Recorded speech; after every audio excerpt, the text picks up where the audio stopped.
I hit the button. All right, but the button has been pushed.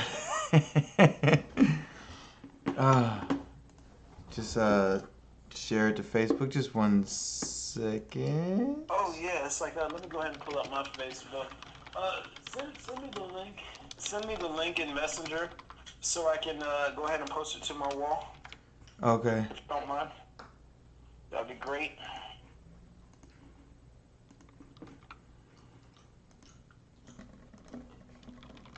So I don't get any presents.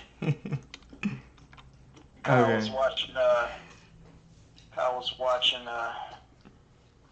videos and he fell asleep. Oh.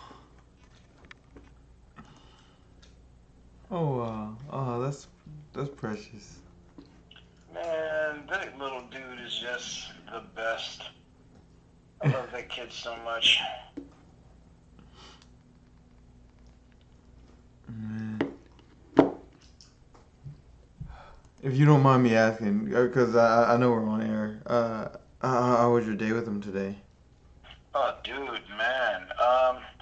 Unfortunately, I was super busy, so I didn't get a chance to spend as much time with him.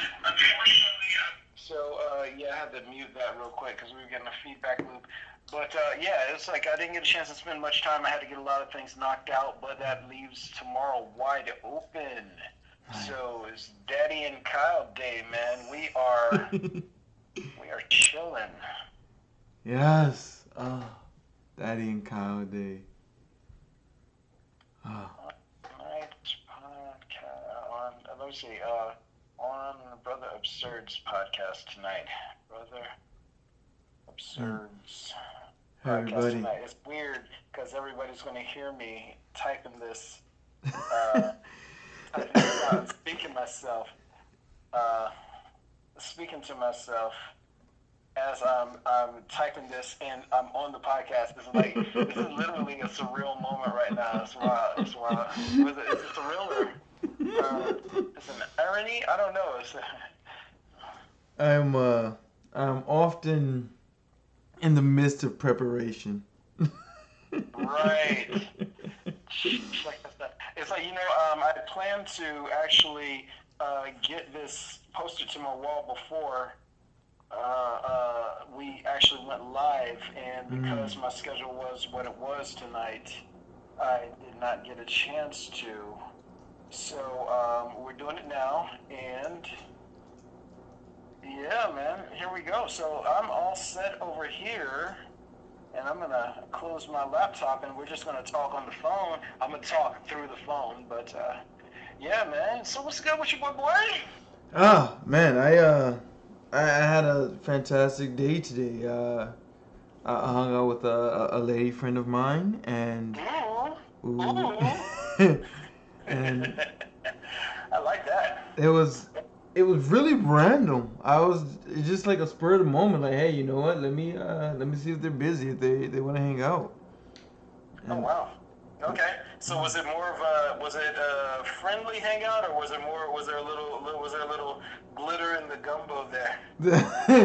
there was definitely butterflies on both ends. Ooh, Hercules, watch out now! I hear you. That's my man. Okay. Oh Very man. nice, man. I'm glad to know it. So, I mean, well, do tell, man. It's like don't let me bogart. Do tell.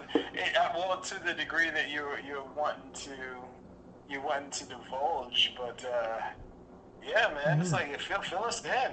So, this isn't our first time meeting, but she tends to show heavy signs of aggression, Ooh, and that's a major turnoff. right. But I also see the attempts to be honest. Ooh, So, I mean, she's physically attractive to me as well. That just wasn't the deciding factor in this. okay. So, today I hit her up, said, hey, listen, just got done eating lunch, and you know, what are you doing about an hour? Want to hang out? You know what? That's kind of vague. Say, hey, I want to go to this location. I set the whole plan. This is as far as I have planned it so far. And she was like, oh yeah, just give me a minute. I'm gonna take a shower and everything. So we hung out, and she actually asked about it. And I was like, oh well, I do think that what you did was disrespectful. But I also see, I can understand why you would have done that. Cause I still see it as cute. I see it as both. Like, oh, this is cute, but I really wish you hadn't done that. I wish you had just communicated with me. I should probably just communicate with her. And so she appreciated it. It was dope. Nice. It was dope. First of all, hopefully, no. You continue talking. I didn't mean to interject. Oh, it's okay. It's okay. I can keep track of the story. Okay, well, so the only thing I was going to say is, that goes to a principle. I think that you're sort of setting the ground or laying the ground to, at least know where it can go pretty early on. Any situation that you have, most people, they're going to be aggressive on the front end. And, most people, they're going to come from the ideologue mindset. They're always going to be sort of hyper-competitive, hyper-aggressive, and they're going to be really into self-idealizing and protecting their identity. And the reason why it's important to understand that is because on the front end, you're dealing with a mode.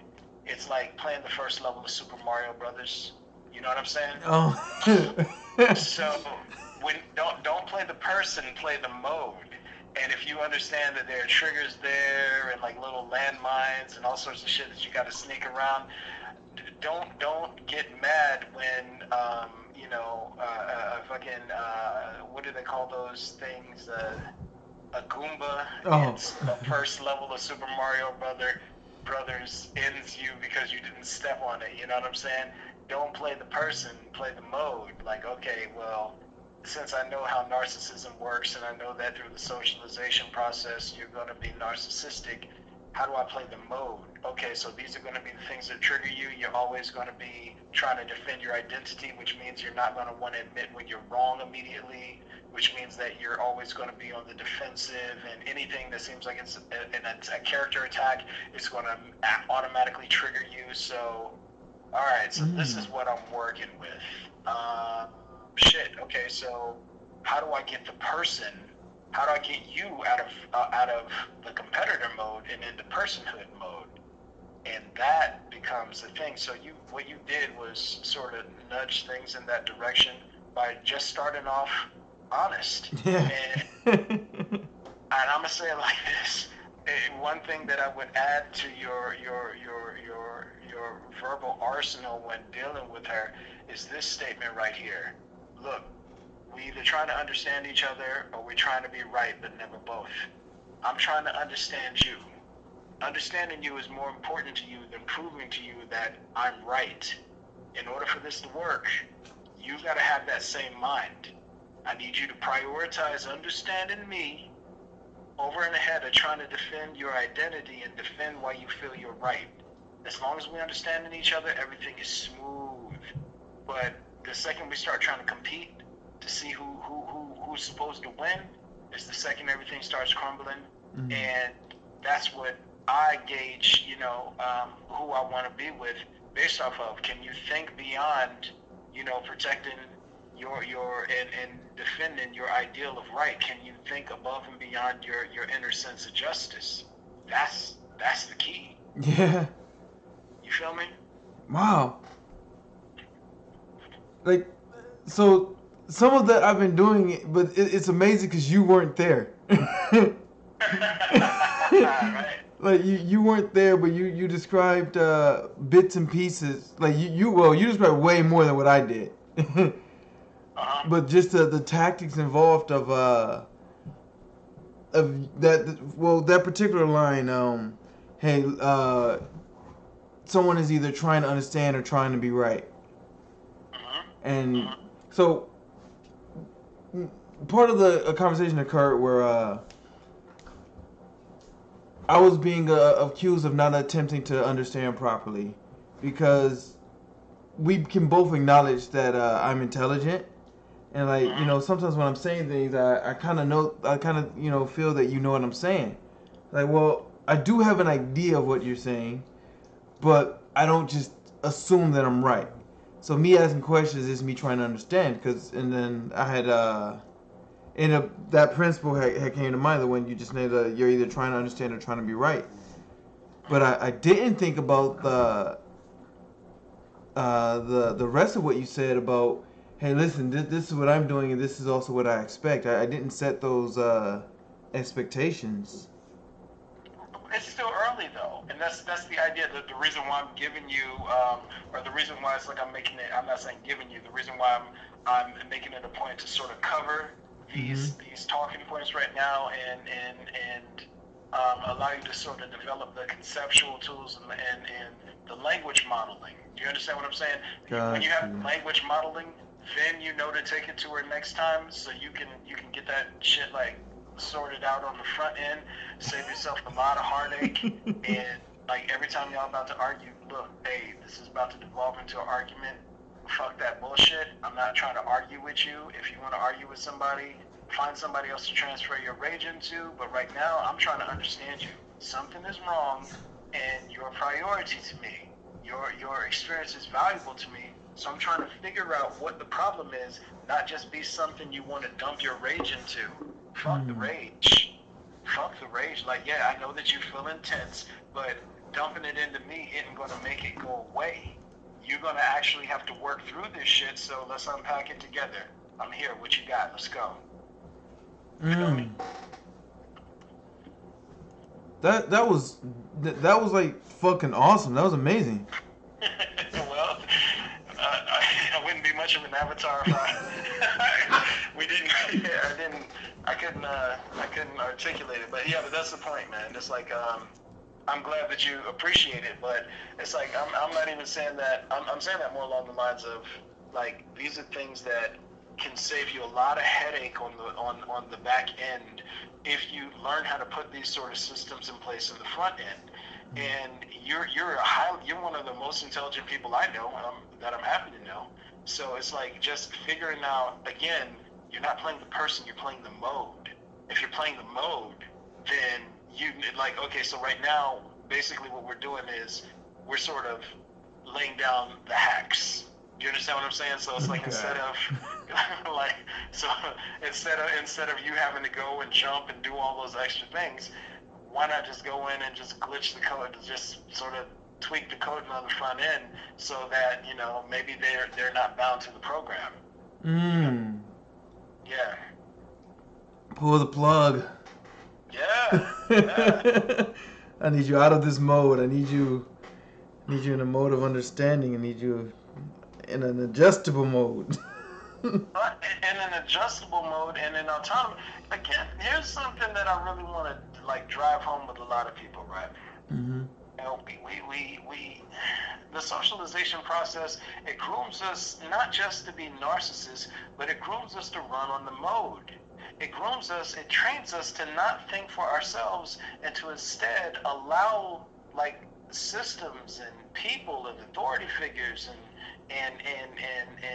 groups to do all the thinking for us. So when you encounter most people on the front end, 9 times out of 10, they've never, like, it's kind of like that scene in The Matrix where Neo was like, why do my eyes hurt? And he's like, because you've never used them before.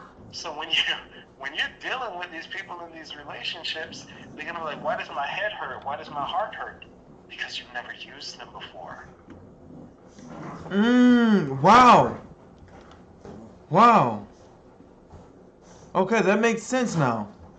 Yeah. And people retreat from the hurt. That's what cognitive dissonance is. When you make people feel and when you make people engage things that they have never had to use before, they're going to want to get away from the thing that's causing them discomfort.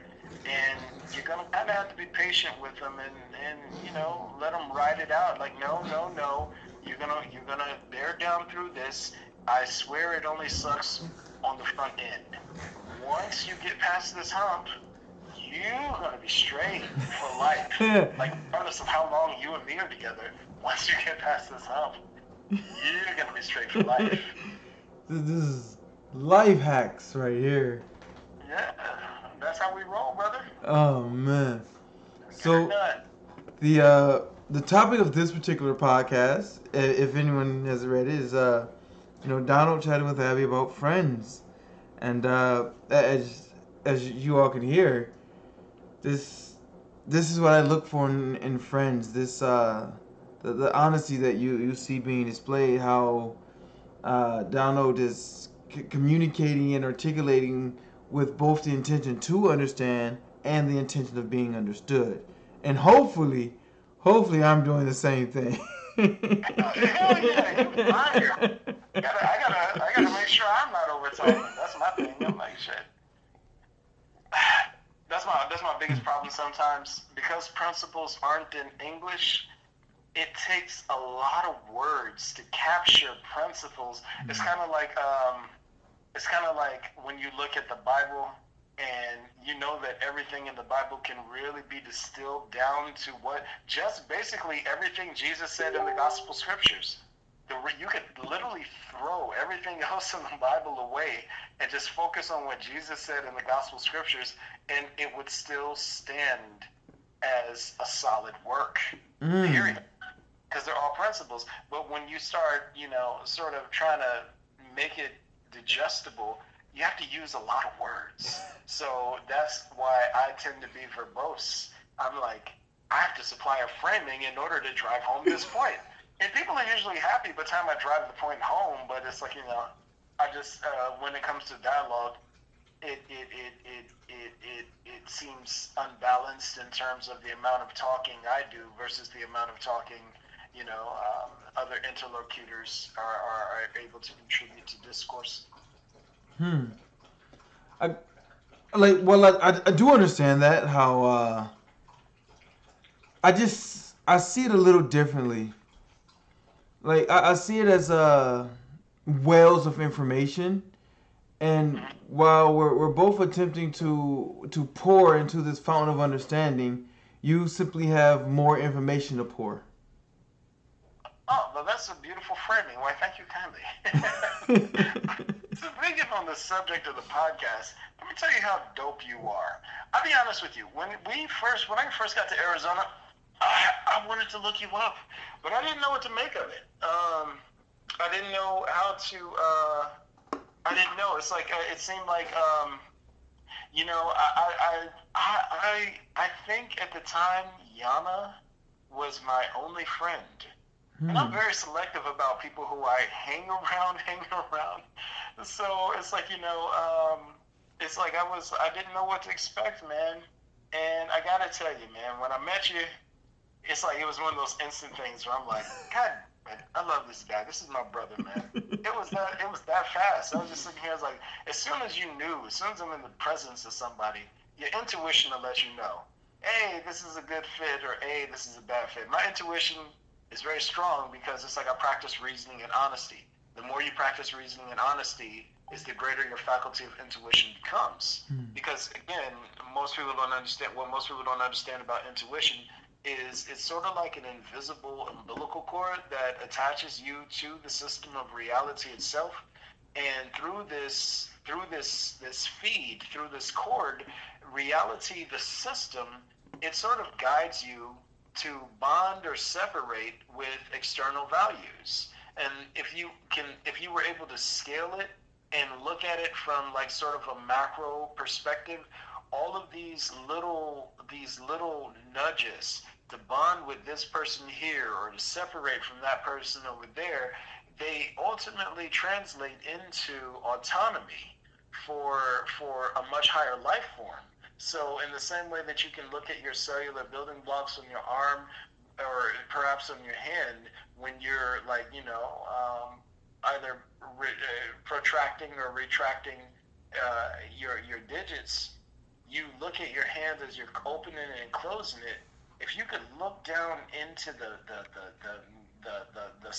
micro scales of all of those cellular building blocks, what you would see is animals chasing each other, some being killed and consumed by others remaining, running away from, and grazing, and all these other things. Like all of these tiny, all of these things that on our scale of plane look like just everyday life. If you look at it on a much larger scale of plane, all of these little movements collectivize to form grand movements throughout the bodies of the universes we belong to.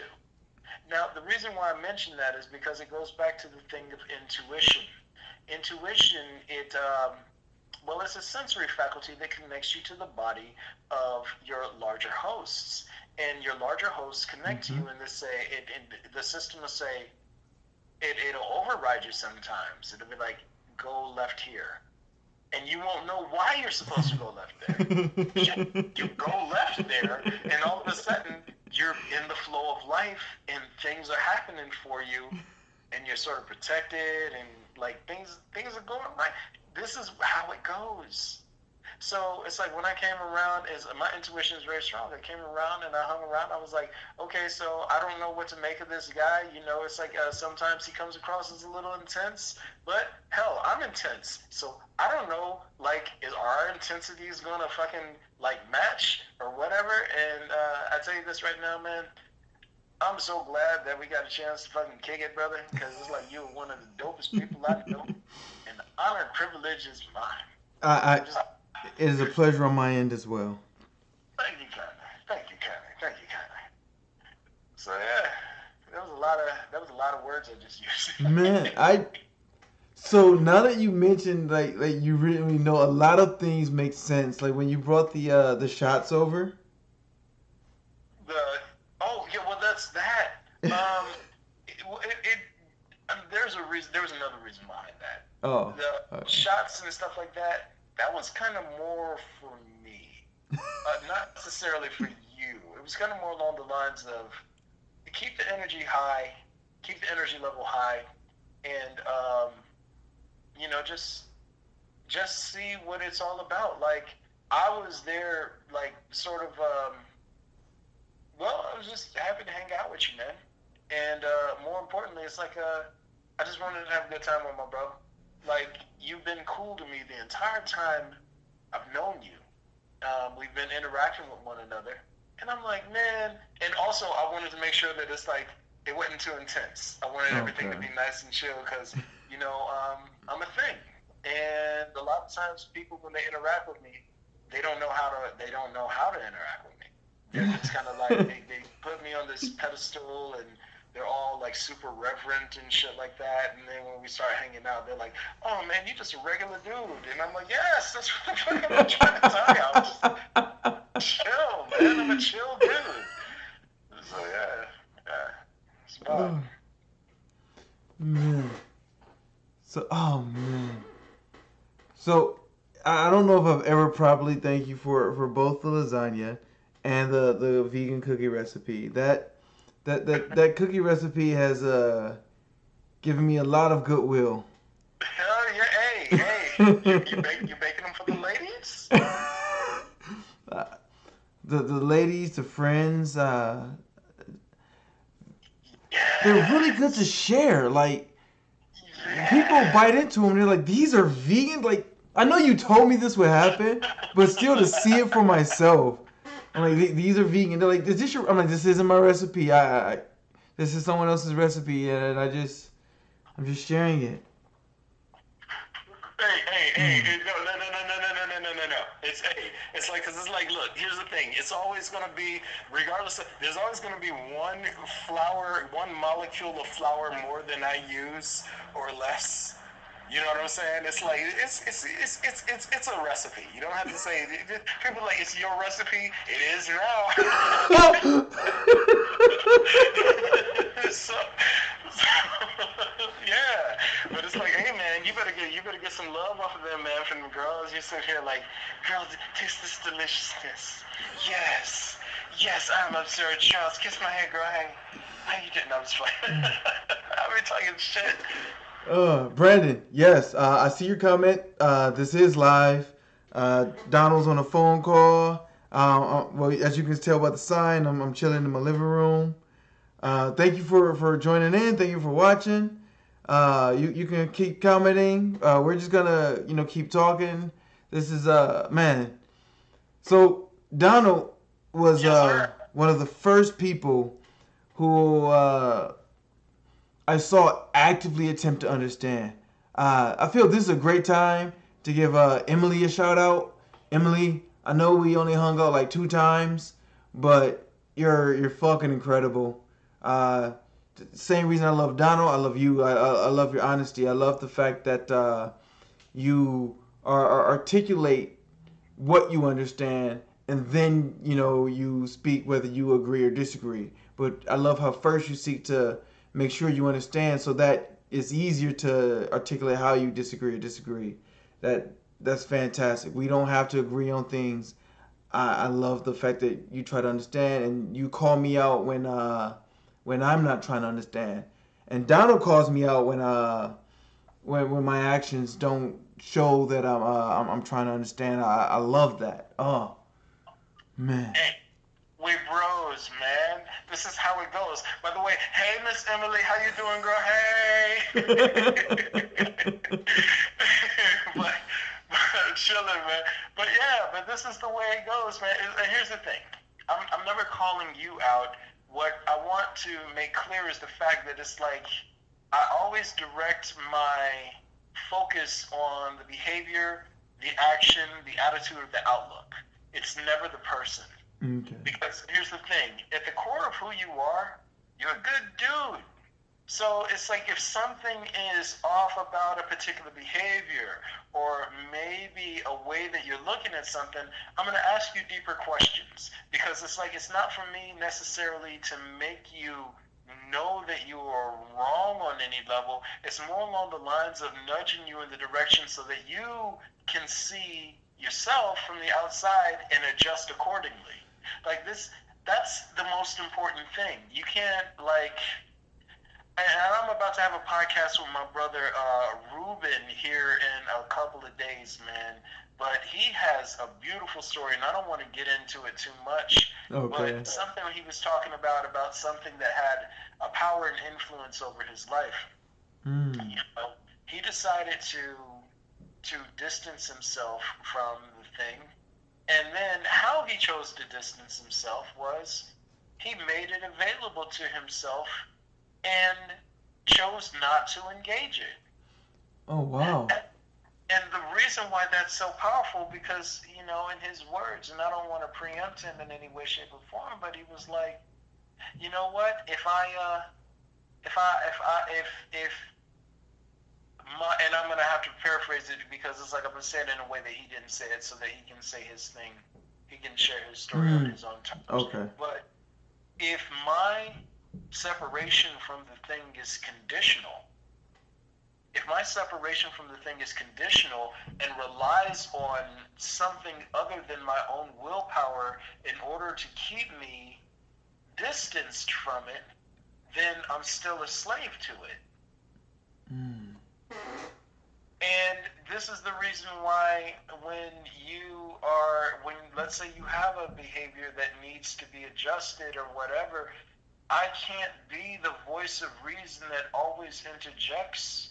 So I would instead try to create a frame in which you can see something that you maybe don't want or you find undesirable in terms of a personality trait, so that you can step back and say, hey, you know what?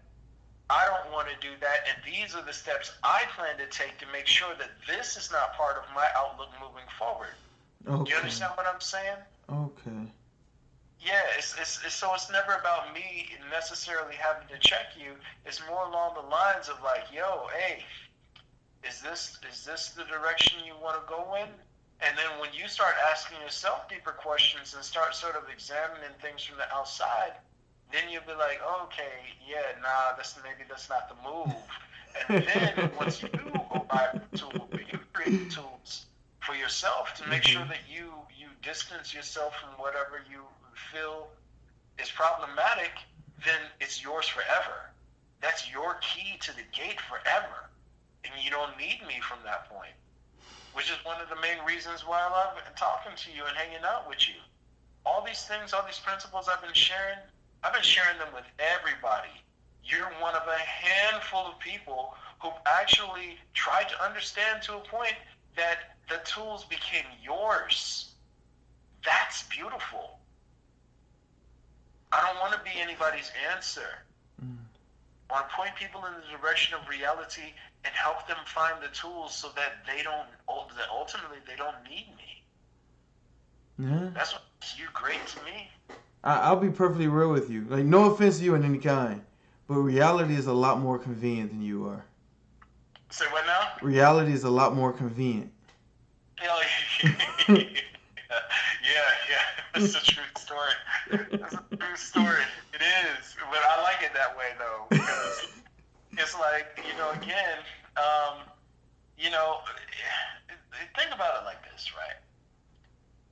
We in a gym. So it's like, let's like, for lack of a better expression, let's call us soul warriors or whatever, right? Okay. And it's like, we go into these MMA gyms, and these like, for like developing your spirit, developing your mind. We go into these mixed martial arts gyms. Now, most people are good at bravado. Most people are good at, they have their little knowledge systems and shit like that. They think that they know this and they know that and they know this, and it's like little weapons. They go around and they think that they're tough because they have their little knowledge as a weapon, and they have their little credentials as a weapon. And, when it comes to the arena of actually having to think and actually having to reason and be honest, weapons are not fucking allowed. Fuck everybody's knowledge system. Fuck their beliefs and their credentials and their assumptions of authority. Leave all that at the door. You come into this gym and it's like you knuckle up. You come into this gym, you push that weight, you lift those heavy things, you do the work, you spar to become a strong person for real. That way you don't need the little weapons on the outside. You leave them out of the gym. And that's ultimately what it boils down to, man. Every time right now, you're mentally and you're spiritually strong because you came into the gym and you did the fucking work. You did the work. Reality is a lot more convenient than I am, but it's like a lot of people don't have access to it because, again, they're not used to thinking for themselves. They're not used to being honest. Okay, I see that. Huh? Oh, I was saying I can visualize what you were saying. I can see the connections. Yeah, that's ironically, you just demonstrated it in real time. You spend time trying to make the connections. You spend time using connective reasoning. You spend time listening and trying to understand. You've come into the gym and you've done the work. It makes you a stronger individual. Because honesty and bravery are mutually inclusive things. You're more brave than most of the people you're going to encounter every day. You're braver than the majority of the fighters who step into the ring. They're willing to bang their flesh against someone else's flesh to see who comes out on top in a victory. They're not afraid to feel pain, but they're afraid to think. They're afraid to think for themselves. They're afraid to take risks. They're afraid to know what it's like to be wrong, to sit with themselves when they are wrong. And this is a gym. We build strong people here. And I look at you and it's like, you know what?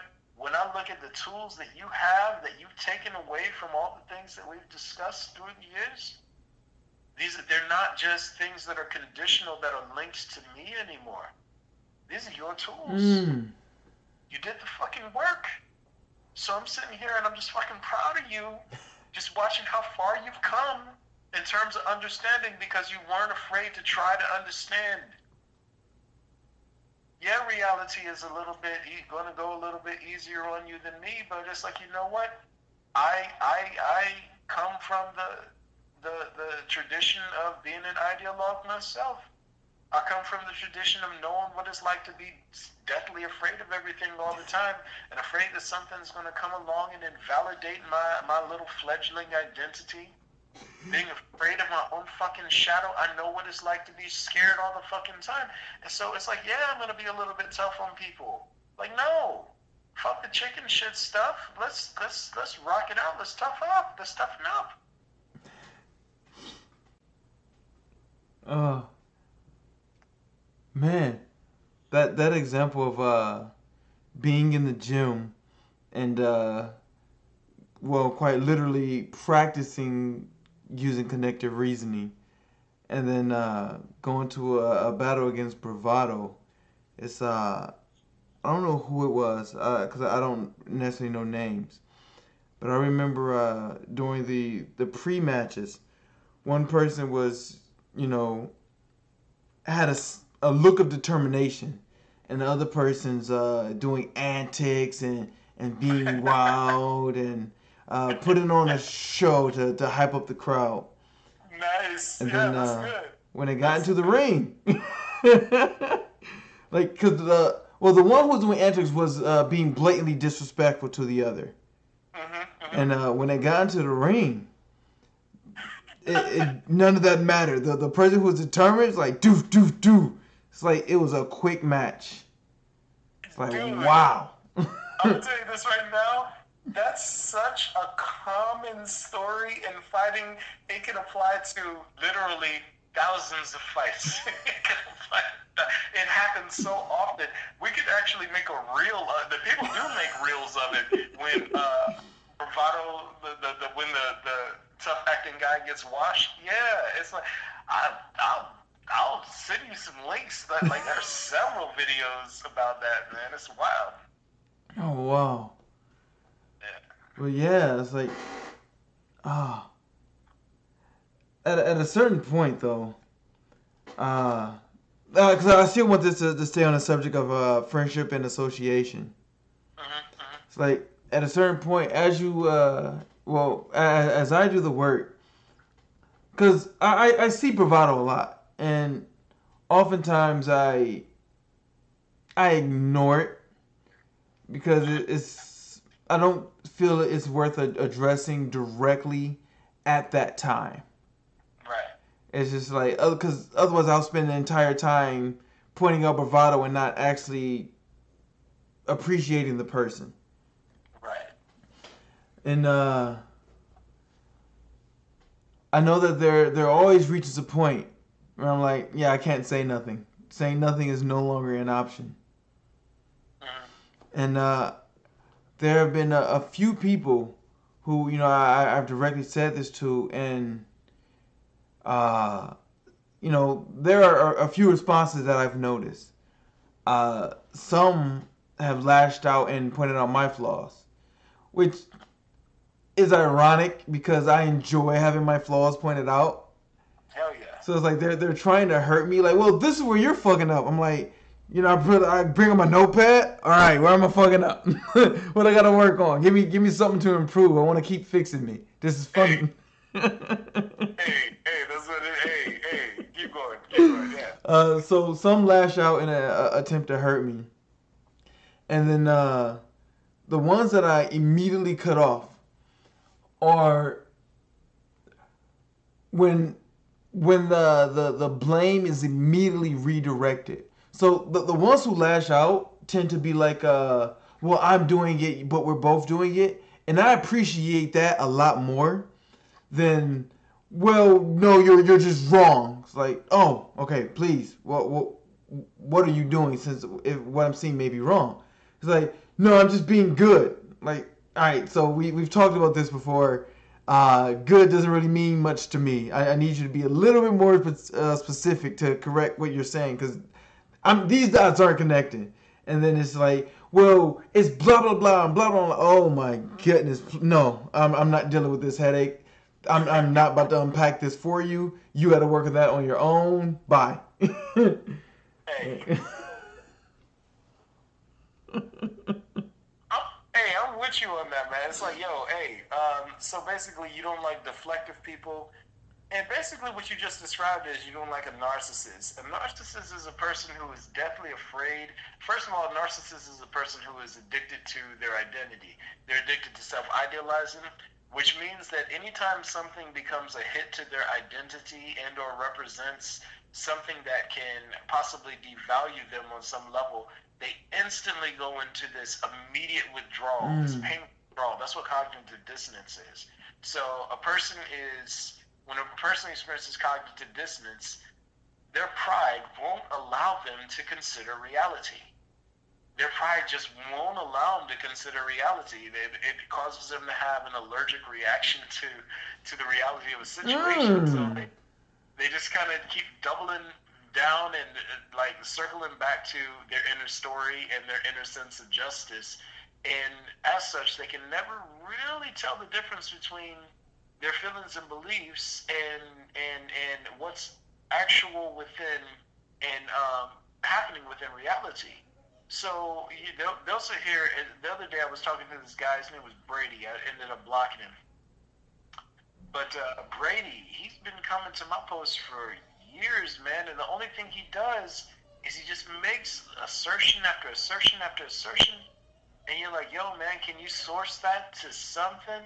And it's assertions like, you know, people have been there's several civilizations have used no money for years, and they all crumbled, and all these other things. I'm like, name one. Name one civilization you're talking about. No, you're just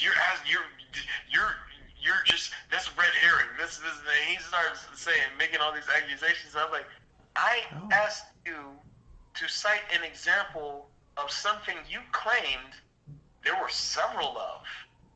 Could you please do? And the reason why I'm mentioning it is because this is what the type of conversation you were just describing is like. When you're talking to a narcissist, the narcissist, they literally think what they say is law, and what they feel and believe is a fact. And you're like, yo, I can't communicate with someone who can't model their assertions against something other than what's happening inside of them. I can't argue with your psychosis, bro. Okay. Wow. Well, I'm sorry. Please continue. Please continue. Oh yeah, no, but that's basically what it is. So when you're trying to argue against the narcissist, you're basically arguing against their psychosis. Psychosis is an inability to distinguish reality from the inner story. So when you can't argue against someone's inner story because it's not real. It's based in idealism. It's not happening in reality, and the things that you say will never match the symbolisms or the meanings or the agreements that they make with themselves from within their inner story. You can't bring logic to a thing that does not require structure. Beliefs don't require structure. Meanings don't necessarily require structure. Not if a person arbitrarily creates them inside their head. So you can't argue against somebody's psychosis. And whenever you're trying to, have a rational conversation with a person who's suffering from narcissism, that's in essence what you're doing. So yeah, you're very smart to disengage from them once you can identify that is what's happening. I'm in a situation, me being an avatar, where I have to engage it to a degree where I have to create enough examples for other narcissists to sort of learn how to model what it's like to bring their desire to transfer their inner rage to me. So what I do when I engage people who are narcissistic, it always serves a purpose. It's never me having to prove my point. It's always like, okay, well, now that I have a bunch of people here and the people are like going to be drawn to the violence, let's use this to totally break down every fucking false argument that people are trying to levy against me. I want them all. Bring them. Yeah. Okay, so you said this, you said that. Mm-hmm. Yeah, so this is where you're wrong, that's where you're wrong. And I just do it mechanically. But yeah. Man, it's like all right. So a lot of times, in order to conceptualize the things that you say, I get images and stories that just appear in my mind. And in this particular one, uh, it was a guy sitting in a field, and then someone coming to throw a rock at him, but he moves at light speed and dodges it. So the guy's like, "Hey, I threw that rock at you. You should let me hit you." Like, no, I'm not letting you hit me. Like, no, it's my right to. Like, it's not your right to hit me. That's why I'm not letting you do it. And so he begins to shout like, "Let me hit you!" So people start hearing this like, "Hey, I think there's a fight going on." And so then the crowd comes and the guy lets a rock hit him. So now the first guy's like, "Oh yeah, I think I got him. I think I got him. I think I hurt him. I should start leveling more watch. You gotta give me some more watch." And then the guy who was sitting in the field is now breaking the rocks apart as they fly out of the guy's hands. Like as soon as this a seemingly solid rock leaves the guy's hand, it just immediately crumbles to dust. Nice. That's very good. Oh man. Continue. But it's just like kind of like that Caleb City skit where he's like, I just got done battling 500 men by myself and I'm not sweating. Like I'm calm. Did you not just see what I did? I'm serious. It's trending number 2 on Twitter right now. Oh, that video is funny. Oh my god, why is your voice so annoying? I love that skit. That's so fucking funny. But yeah, no, that's really good, man. It's like that's a great visual to pair with what I'm saying, man. And you understood it perfectly. And the only thing that I would add to it is, if one person is able to land a rock, then every other person who wants to transfer their rage into that person is going to pick up rocks and start throwing them. So any person who starts throwing a rock at the man sitting in the field, the man in the field must first of all, must totally, as you said, disintegrate the rocks as they're coming out of their hand, and let the others see the futility in trying to attack. Let them see the futility in trying to attack. Again, I'm hosting a thing. The reason why it's very important for me to do that, to make people to deter people from wanting to attack, is not necessarily for my sake. I'm hosting a thing, and that thing doesn't give it hates human vanity, it hates human pride, it hates all parasitic pride, it hates narcissism, it hates corruption.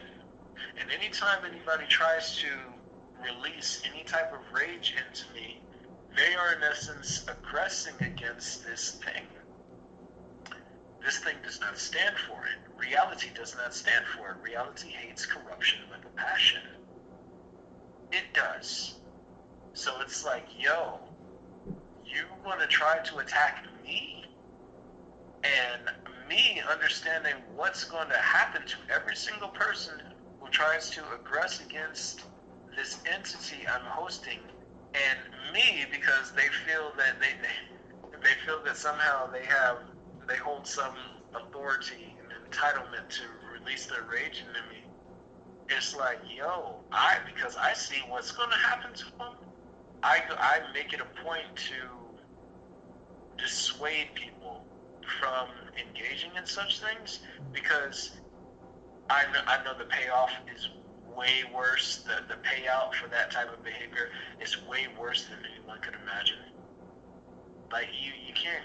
It's like going around trying to, imagine going around and just punching bears, because no one ever told you what a bear would do to you if you punched it. And I'm like, yo, do not bring that shit to me. You think that I'm mauling you with words. You think that I'm mauling you with framing. You don't even want to see what's going to happen once I'm out this body. Like, you don't, oof, shit. Don't do it. Don't do it. And so, yeah, that's how it goes, man. Man, like, this is not the bear. Like, trust. I don't know how else to explain it to you. I really go out of my way to try and let people understand, like, yo, this is not a fucking game. Like, again, I used to be an atheist. I used to be a materialist. I was a narcissist. So I get where they're coming from.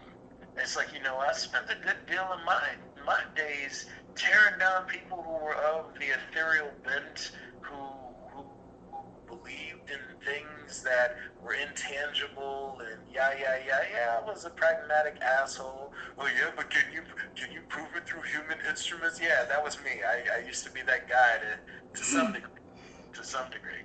So I get it. I get the bravado. I get the, oh, I'm gonna invalidate you in order to protect my identity. I get that shit. I get it. This ain't that. Like, this is not a game. Like, I've done enough work to prove that I'm not making this shit up. I've done enough work to prove I'm not making any of this up. And even if I were making it up, it still puts me in a realm of mental talent that makes me among the elite, if not the elite human. Period. In terms of intellectualism, so I'm just kind of like, even if it were the case that I was making this up, my level of understanding is still so high that I'm still beyond contestation. There's no scenario in which I'm fraudulent. There's none. And ironically, a person would have to be brilliant enough to get why in order to see the layers of irony are already established. Like, there's no way for me to not be what I am. So, and I know that I could have said that better, but the point of it is, don't go like just picking fights with things that you've never encountered before out of sheer pride. It's just, no, it's stupid. Letting pride drag you into battles with things you've never encountered before. What? It doesn't. Okay, I'm sorry. Forgive me. I'm verbal. I'm talking too much. You know, so of course when I mentioned that you're like a brother to me. You know, as I talk to people about you, the conversation about how we met occurs. And one thing I always mention is how, so when I went to heaven, I didn't tell a single person. I innately understood what happened. I innately understood where I went, and I didn't tell a soul. So when I saw you, you know, on Facebook, on a public forum, telling people you went to heaven, I was like, this guy knows he's gonna sound crazy, but if he's gonna sound crazy, I want to vet on myself. And then when you gave me your example, which the experience itself was vastly different than mine, but everything you were saying still matched. I was like, man, what is this guy? And there was a time where I couldn't figure out what you were, and the only thing I had to go by was your explanations. I was like, and now I picture someone else where they don't know what it is, but then they refuse to acknowledge the explanations given in a way that, like, hey, what is this thing? Oh, wait. You know what? I'm sorry. I'm going to just use an example you gave. I'm sorry for using, like, your work on you. Go for it. His brother is there. And he was like, listen, I can say I'm from Jupiter. And because I'm, you know, performing at the level I'm performing, you can't even contest that. I could literally make something up and still be above contestation with the way that I perform. But instead of making something up, from my point of view, I'm like, this guy could have said anything. But he said it. He went to heaven and he's from this thing. And then he describes his experience, which, for all intents and purposes, matches my experience that I told nobody about. And that gave me the confidence to, to start my path of honesty. It's like, this guy can freaking describe how the society works to the point where I can trace this from school to businesses to governments to the interactions of countries. And so far, despite me not understanding everything you said so far makes sense. So it's like, this makes sense. I just don't know what is making sense about it. Right. Like when you were talking about the numbers, I was watching one of the videos, and I visualized a conceptual model of the pyramids and their design. And it's like, the pyramids are just designed this way for a very particular reason. So whoever designed them knew something about numbers. And then there was this additional model structure that I saw. So it was, the base form was not a triangle, but a pyramid. But it was, each side was emerging of like its own pyramids. I didn't continue to explore that model, so I can't describe it or even know why I had pictured it. But it was, whatever that model was, helped me understand a lot of the concepts that are, what was it, forms of intelligence you were attaching to numbers, or you were saying were attached to numbers. Right, the principles. Yeah, I haven't figured out the sounds yet. Those still, when I hear sounds, I just like visualize colors. I haven't visualized structures yet. But yeah, the principles that you were saying were attached to numbers. It was like, it came to me like a visual, and I didn't understand the visual at all, but it just made it make sense. If that. Yeah, no, it does, and I'm gonna say it like this. A lot of those videos.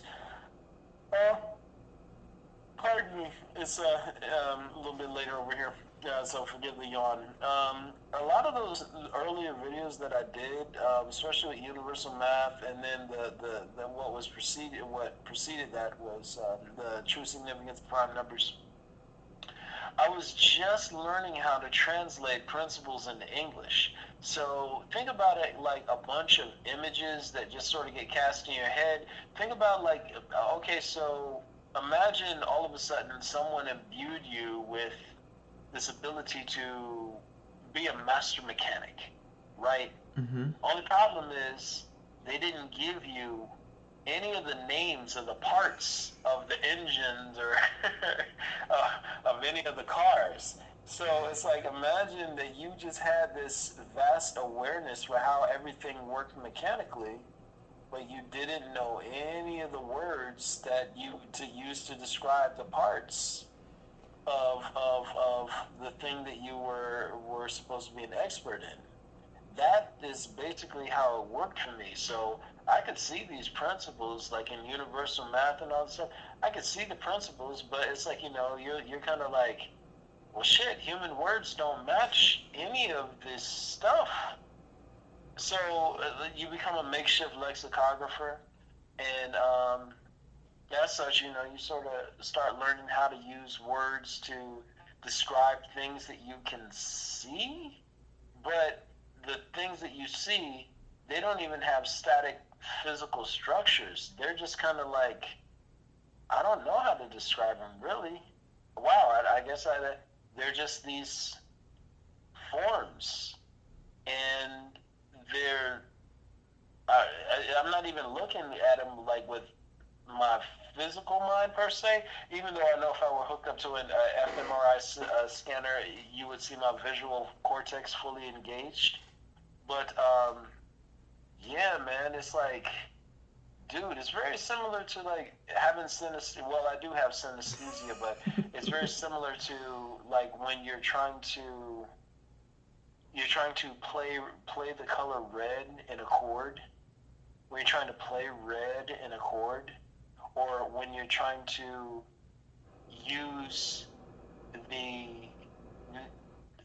um, certain flavors to capture the taste of blue. Do you understand what I'm saying? This is what it's like, and it's because sound doesn't necessarily translate perfectly into the color spectrum. Then you're kind of like, I have to figure out how to play red, and when people hear it, they need to understand that it's red. That's what doing these principles are like. So, when the things that I was talking about on universal math, especially with respect to numbers and things of that nature, and them pairing with certain principles, like for one is progress, 2 is expansion, 3 is necessity, 4 is will, 5 is balance, 6 is awareness, and 7 is composition. And then these all mirror patterns that you can actually play out on a piano. Oddly enough, it's like when you see how everything fits together at a mechanical level, you're always just kind of looking at different versions of the same thing. And when you're looking at different versions of the same thing, you're like, oh shit, I get it. Okay, all right, I see what I see what you did. So yeah. Okay. Wow. Yeah, it's interesting. And ironically, as consistent as I perform, I still don't ever want anybody to believe me. I don't want anyone to believe that I am what I claim to be. I don't want anybody to believe a single thing that I say. More than anything, what I want people to do is think and be honest. Because if they think and they're honest and they're literally chasing truth so they can go no further, guess what? By the time they get to their destination, they're going to send me there anyway. And that's the beauty of dealing with everything in reality. Like, in reality, you don't need to make people believe. If you're on the path of truth, the only thing that you can be is further down the path than other people who are also on the path of truth. If they keep employing reasoning and honesty, they'll catch up with you sooner or later, so nobody needs to believe you. Man, you know how much stress and burden that removes when you don't actually need people to believe the things that you're saying? Do you mean from your end or from mine? Uh, I don't know. It may just be from my end, cause Oh yeah, that's the beauty. Well, it could be from your end. It's also from mine as well. Here's the thing. I'm glad that it does, but that's the beauty of truth and honesty, man. Like, I'm not the star of the show. Everything that I do, I point in the direction of reality, man. I'm always pointing to God. I'm not the star. So nobody has to believe me. The only thing they have to do is listen. And it's not even just listen to me. I'm hosting an entity. Listen to the fucking entity speaking. And like, here's the thing. A person will listen to the entity if pride is not blocking them from listening. If pride is preventing you from wanting to consider anything that doesn't match your inner story, then you're corrupt anyway. So that's just a principle of reality. Like, you can observe that in society. Like, look at somebody who's like an avid, like a rabid Trump supporter, man. They could go over everything that went, all the craziness that went on in the last election. They could go, like, the collusion, the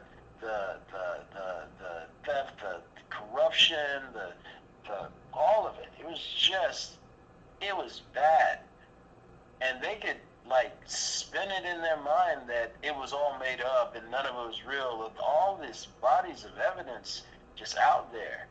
And they may have been hearsay, but it's like, the shit was there long before somebody figured that they could profit off of it. And forgive me as I kind of lost my thought there. The point is very simply, like, when you have, sorry, forgive me. It's like my thought just got away from me. As I said, my thought got away from me. That is what threw me. I was talking about something. The information existed before someone decided to try to profit off of it. Yeah. So basically, and I was talking about how people it had mostly to do with people blocking out information reality, and it having to do with pride preventing people from considering things. If pride literally prevents you from considering things in reality, you're corrupt. And I made mention of Trump and his supporters just because it's like pride kept them from considering that something was off. Pride kept them from even considering. So this is the thing that I have to contend with being an avatar. People's pride prevents them from considering the fact that I make sense. It prevents them from considering the fact that maybe they don't know everything there is to know. It prevents them from considering that I'm actually the type and quality of person that I present myself as when interacting with people online.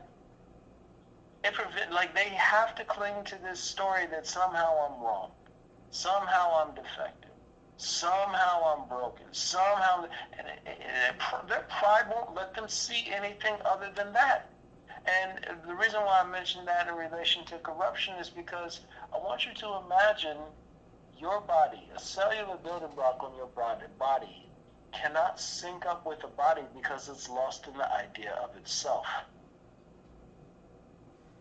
As such, it performs as a free radical. It would be a corrupt cell.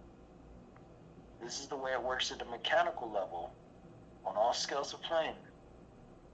You're either tuned in and you're dialed into the system of reality, or you're running on an alternate mode. And if you're running on an alternate mode, then you are necessarily an enemy to reality itself. People's pride makes them an enemy to God.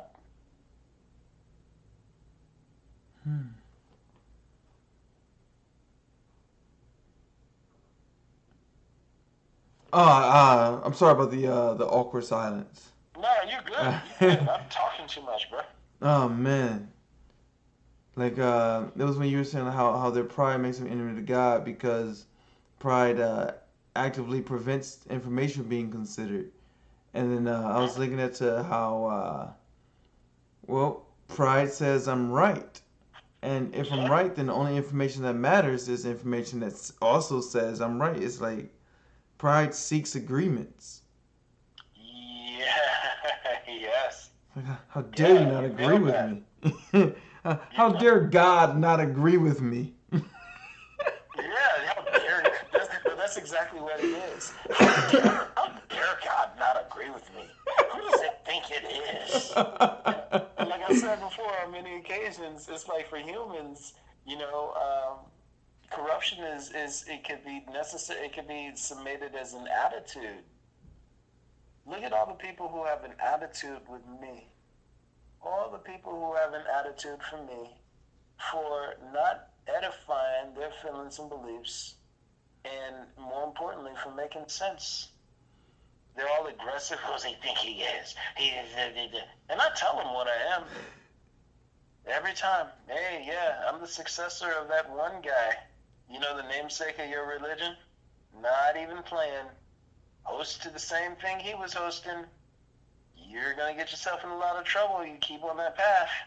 And then, how dare you? You said that you were a successor of the person of my religion. Who do you think you are? And I'm just sitting here like, dog, like your pride would prevent you from considering the fact that maybe just maybe the source of all things could choose to function through an agent that you don't approve of?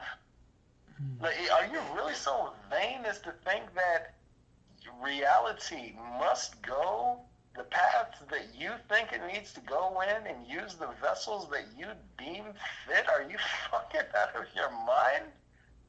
And that's it. But their pride won't let them consider the fact, not that I have to be what I claim to be, but their pride won't let them consider the fact that, hey, this dude demonstrates a level of awareness I've never seen before.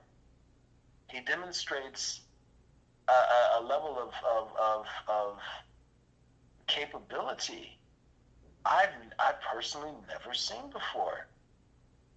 He's something that I can't quantify or put any of my existence labels on. So maybe I should engage him where he's at as opposed to trying to force him to fit into one of my little boxes. But no, they want to go the hard route. No, somebody needs to humble him. They need to put him in his place. I hate him. You're like, yeah. Yo, your pride puts you there? And the worst part about it is I'm only kind to people. And somehow their pride makes me this aggressive, arrogant, narcissistic asshole, when in reality, every single interaction, every person I interact with, they're met with open arms and love and uplifting and encouragement. Always a helpful hand.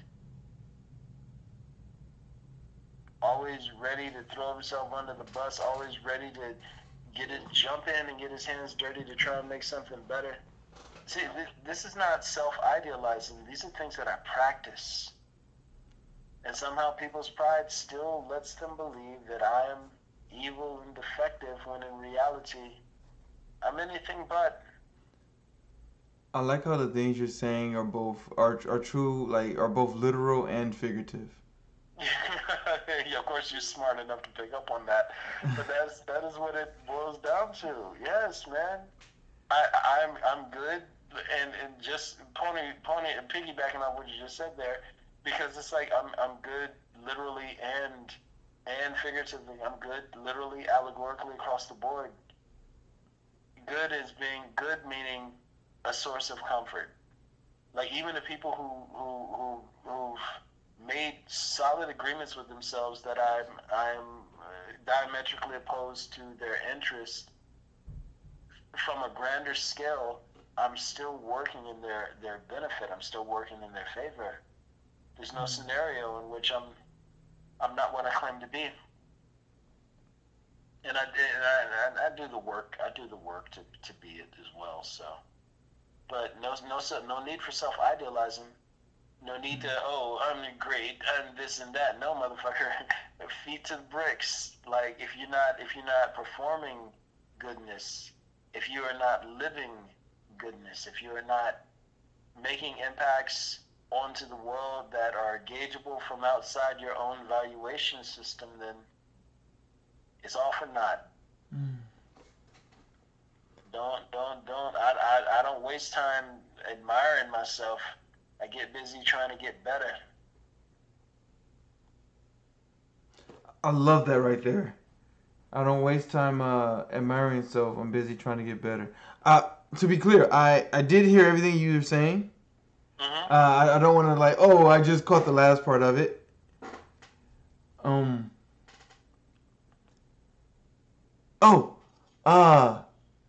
Donald. Yes, sir. I'm getting ready to wrap up. Okay. I want to thank you for this phone call. Thank you for having me on your podcast. So this is Donald King. He has a podcast, Sorting and Sourcing Principles. I'm gonna post a link in the description. He filmed. Oh, you know what? Why am I telling this, Donald? Please tell the people in the conversation about your podcast. Oh, sweet. Yes, sir. Gracias. Yo, hey, I'm Donald King, man. My I'll shoot my podcasts on Mondays and Wednesdays on Facebook. It used to be at 7, but it's like my little baking company is it moved my schedule around some, so it's like I definitely shoot them on Mondays and Wednesdays. If you're not my friend on Facebook, you can find me on Absird's list. And check me out on Mondays and Wednesdays, Sorting and Sourcing Principles. I'm very fortunate to have some dope friends, such as my brother Absird, D'Angelo, Charles here, man, who just, it's like we keep the conversation going, and hopefully, if you got some dope energy, you can bring it over to the conversation as well. We're all trying to get more honest, more intelligent. So why not come into the gym and do it together? You know what I'm saying? Yeah, baby. My dog. To all my listeners. I was gonna just close out the stream. Okay, well, excellent, man. Hey, thanks for having me, man. It was an honor and privilege, man, and I appreciate you and I love you, good brother. I love you, brother. My man. So, hey, have a good night. I'm gonna catch up with you soon, right? All right, good night. Yes, sir. Peace. Man, I absolutely love conversation with Donald. I tend to leave feeling refreshed and energetic. It's like it's not draining. It's like as we're talking, we're building onto the conversation. We're building each other. We're building our bond. We're building stuff over here. We're building It's just like we're growing together in our own ways, but as the example he gave, we're on different parts of the path of truth, but we're on the same path, and eventually, paths cross, catch up, man. All right, hey, Brandon, thank you for participating. I did see your comments. I wasn't really interacting with guest comments because I wanted to give my attention to the speaker, to the brother Donald, the homie, my brother, my friend. Oh, man, it's amazing. Other people, like, this is just one of the conversations. As you can see, it involves conversations I have in my real life. This entire the purpose of this podcast, the purpose of chatting with Abby, is to give real-time updates and progress on my journey with honesty. This is all a continuation of my self-therapy sessions, but instead of me talking to myself, it's me interacting with you. It's me interacting with the world, with the people around me. It's conversations like these. It's harsher conversations. It's lighter conversations. It's various conversations. It's just an amalgamation. And this is just me trying to be honest. This is me trying to understand things. This is me trying to understand me and the world around me. There have been moments of this where I break into my identity. Just trying to make shit make sense. Hey, yo. All the links are in the description. Follow me on Facebook, Absird Charles. Donald King, he's on Facebook. Check out his podcast. Alright, y'all. I love you. Oh, don't forget Instagram, ABSIRD1. Going to sleep. Going to do a workout. Aaron is freaking knocked out. Cookie's right here knocked out. I'm trying to join him. I ain't trying to be the only source of noise here. Abby, out.